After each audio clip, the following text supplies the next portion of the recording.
नमस्कार दोस्तों, आपका स्वागत है आपका अपना आरएफएल चैनल में। आज उसी गुरु की बात करेंगे जिसके पीछे पूरी दुनिया पागल है।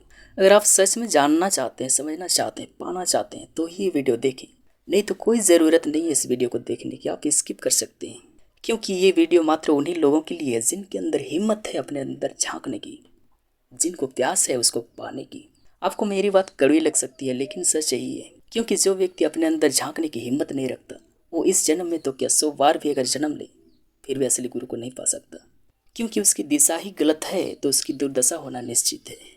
वो कैसे पा सकता है मंजिल को। अब बात करते हैं सीधे मुद्दे पर। दोस्तों, पहली बात ये जान लो कि बाहर कोई गुरु नहीं होता, गुरु आपके भीतर है। तो ये बाहर वाले कौन है? मैं पहले वीडियो में ही बता चुका हूँ कि बाहर वाले अंदर वाले गुरु के ही चेले हैं। हाँ भाई, हम सभी उसी गुरु के चेले हैं, आप मानो या ना मानो। आप बाहर वालों को गुरु कहें, संत कहें या कुछ भी कहें, वो सभी आपको अंदर वाले गुरु से मिलवाने की ही कोशिश कर रहे हैं। इसलिए वो अंदर वाले गुरु से बड़े हैं। ध्यान रखिएगा, बड़े हैं, असली नहीं। असली तो आपके भीतर के गुरु ही हैं, थे और रहेंगे। क्योंकि ऊँट अगर पहाड़ चढ़ जाए या दूसरे ऊँटों को पहाड़ चढ़ने का रास्ता बताए तो ऊँट पहाड़ से बड़ा या ऊंचा नहीं हो जाता। बड़ा या ऊंचा तो पहाड़ ही रहेगा। अगर कोई बाहरी गुरु आपको भीतर का मार्ग नहीं दिखाता, वो खुद को गुरु बताकर ज्ञान देने की बात करता है, तो समझ लेना वो गुरु नहीं, ढोंगी है, आपको बर्बाद कर देगा। क्योंकि कोई भी हो, न ज्ञान किसी से लिया जा सकता है और ना ही किसी को दिया जा सकता है। ज्ञान लेने देने की चीज़ नहीं है, बल्कि ज्ञान पहले से ही आपके भीतर में मौजूद है, जो अज्ञान के अंधकार के कारण नहीं दिख रहा। ये ज्ञान प्रकाश से समझो, ये सब प्रकाश जो हमेशा से आपके भीतर है, लेकिन अज्ञानता का पर्दा इसके ऊपर चढ़ा है इसलिए नहीं दिख रहा। ये आपके ही अंदर है। अज्ञानता हटाओ तो ज्ञान प्रकट हो जाएगा। जिससे लकड़ी के अंदर आग पहले से ही मौजूद होती है। जब लकड़ी को लकड़ी से घिसा जाता है तो आग अपने से प्रकट हो जाती है। बाहर से आग देने की ज़रूरत नहीं है। जैसे मैं किसी चीज़ के बारे में जानता हूँ, यानी कि उस चीज़ के बारे में मुझे ज्ञान है, मैं वो ज्ञान आपको नहीं दे सकता कि ले लो भाई मुझे ये ज्ञान हुआ है, आप इसे रख लो। मैं ऐसा नहीं कर सकता। लेकिन वो तरीका, वो काम आपको मैं बता सकता हूँ जिसके थ्रू मुझे वो ज्ञान हुआ है। ये बात कैसे प्रूफ होगा कि ना ज्ञान लिया जा सकता है और ना ही ज्ञान किसी को दिया जा सकता है। आपने चीनी तो खाई होगी, कैसा लगता है? मीठा लगता है। इसका मतलब आप जानते हैं कि चीनी मीठा लगता है। आपने कैसे जाना? किसी ने बताया और आप जान गए? या चीनी को देखकर आप जान गए कि अरे यार ये तो मीठा लगता है? नहीं, आपने खाया, इसके बाद मीठा का एहसास हुआ और जाना। गौर कीजिएगा, एहसास हुआ इसके बाद जाना। ऐसा नहीं कि एहसास भी नहीं हुआ और आपको मीठा का पता चल गया। ऐसा कब होता है कि एहसास भी नहीं होता है और पता चल जाता है, जैसे कि आइडिया अपने आप आ जाते हैं। इस पर आगे बात करेंगे, अभी हमारा पॉइंट समाप्त नहीं हुआ है। तो हम बात कर रहे थे कि आप जानते हैं चीनी मीठा लगता है। अब कमेंट में बताइए कि मीठा कैसा लगता है। आप लाखों कोशिश कीजिए लेकिन आप अपने शब्दों से नहीं बता पाएंगे और ना ही लिख पाएंगे कि मीठा कैसा लगता है। मैंने वही पूछा है जो आपको ज्ञान है, जो आप जानते हैं। आपको क्या लग रहा है कि मैं कोई जादू कर रहा हूँ? अच्छा ये बताइए कि तीखा कैसा लगता है, खट्टा कैसा लगता है? क्या ये भी नहीं हो पा रहा है?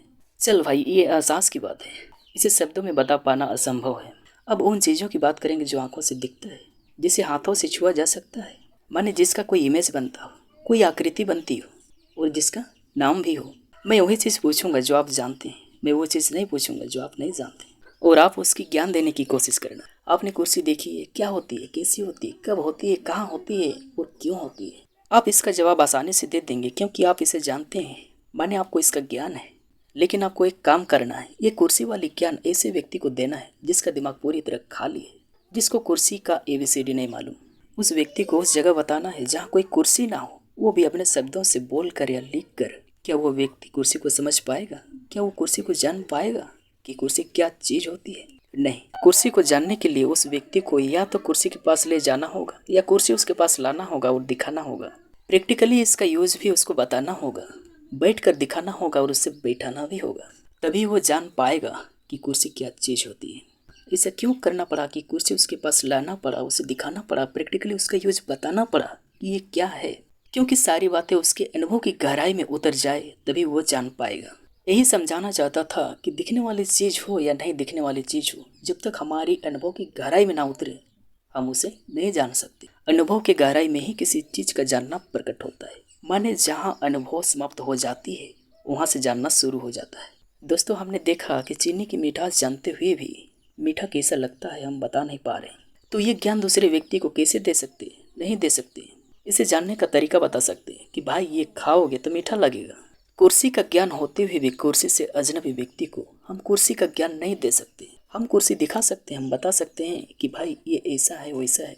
उसे खुद ही अनुभव करना पड़ेगा तभी वो जान पाएगा।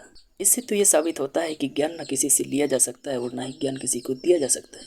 ज्ञान अपने अंदर की बात है। वो तरीका बताया जा सकता है लेकिन वो काम भी खुद उसे ही करना पड़ेगा तभी वो जान पाएगा। क्योंकि खाना कोई खाए और आपका पेट भर जाए ऐसा हो नहीं सकता। आपको खुद खाना ही पड़ेगा तभी जाके आपका पेट भरेगा।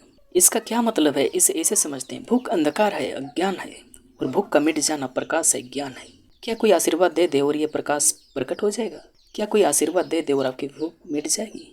अब बात करते हैं असली गुरु की। वो क्या है, कौन है, कहाँ है? क्या आत्मा है, क्या परमात्मा है, या भगवान है? नहीं भाई नहीं, ये वही है जो हमें बताता है आत्मा क्या है, परमात्मा क्या है। वो सब कुछ जानता है। गुरु दूसरा कोई नहीं बल्कि गुरु आपकी चेतना है। आपकी चेतना माने आपके भीतर की जागृति अवस्था, और इस अवस्था में कही जाने वाली बात ही गुरुवाणी कहलाती है। और परम चेतना ही पूर्ण गुरु है। परम चेतना क्या है? आपकी चेतना, मेरी चेतना, सब लोगों की चेतना मिला के परम चेतना बनती है। इस चेतना और परम चेतना को कैसे समझा जा सकता है? इसे ध्यान के द्वारा ही समझा जा सकता है। आप किसी शांत जगह में आंखें बंद करके आराम से बैठ जाएं। आप अपने भीतर देखें कि मन क्या है। मैं पहले भी मन और ध्यान की वीडियो में बता चुका हूँ। मन का ऊपरी या बाहरी भाग में विचारों की दुनिया है। मन की गहराई में जाएं जहाँ विचारों का अंत हो जाता है, विचार शून्य हो जाते हैं, वहीं से ध्यान की शुरुआत होती है। और ध्यान की गहराई में एहसास है, माने पूर्ण एहसास। और एहसास की गहराई में जहाँ एहसास का अंत हो जाता है, वहीं से चेतना की शुरुआत होती है। इसी अवस्था को चेतना कहते हैं, इसी अवस्था को गुरु कहते हैं। इस अवस्था में एहसास नहीं रहता, इस अवस्था में सिर्फ जानना रहता है। जैसे आग के समीप रहोगे तो गर्मी का एहसास होगा, जैसे जैसे आग के समीप बढ़ते जाओगे गर्मी का एहसास भी बढ़ते जाएगा, और इसी गर्मी की गहराई में जाओगे तो सीधे जल जाओगे। यहाँ एहसास नहीं, सीधे जलना होता है। यही अवस्था चेतना की है, ये अवस्था गुरु की है। और चेतना की गहराई में जाओगे जहाँ से चेतना समाप्त हो जाती है तो सब कुछ समाप्त हो जाता है। यहाँ कुछ भी नहीं बचता। दोस्तों, जैसे आग में कुछ भी डालो वो और अधिक बढ़ती है और परिणाम में हमेशा राख ही निकलता है, वैसे ही चेतना में कुछ भी सवाल डालो वो और अधिक बढ़ती है और परिणाम में हमेशा जानना ही निकलता है। आग को पानी ही अदृश्य कर सकता है, समाप्त नहीं।